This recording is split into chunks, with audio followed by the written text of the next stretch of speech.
C'est le meilleur antidouleur d'aimer les autres. Et c'est quelque chose qu'on sait déjà faire.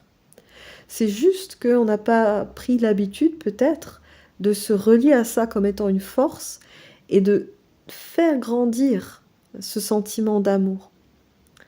Donc bien sûr, au début, on peut essayer de s'entraîner et même Geshe Kelsang nous transmet que c'est important de commencer à s'entraîner avec notre cercle proche, notre famille et nos amis. Mais à mesure qu'on est capable de développer un amour de plus en plus pur pour nos proches, et bien après, on va être capable d'étendre ce sentiment d'amour à de plus en plus de monde. Donc comment on peut faire ça? Bon déjà, c'est important de commencer par apprendre à distinguer dans notre propre esprit justement la différence entre l'amour et l'attachement. Parce que pour le moment, c'est vrai, on a un mélange dans notre esprit des deux. On a de l'amour, on a de l'attachement. Et on a les deux dans notre esprit. Donc c'est important, maintenant qu'on a un petit peu identifié ce que c'était, de voir par nous-mêmes dans notre vécu comment ça fait à l'intérieur quand je suis principalement animée du désir que les autres soient heureux.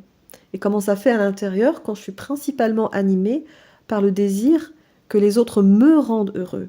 Et de fait, quand ma préoccupation de soi est à ce moment-là très présente.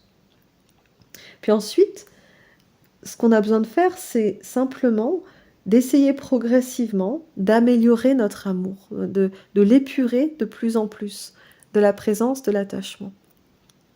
Donc quelque chose qu'on peut retenir et que transmet Geshe Kelsang, c'est que lorsqu'on est avec les autres, lorsqu'on voit des personnes ou lorsqu'on pense à des personnes, d'essayer d'avoir dans notre esprit, de se rappeler, cette personne est importante, son bonheur est important.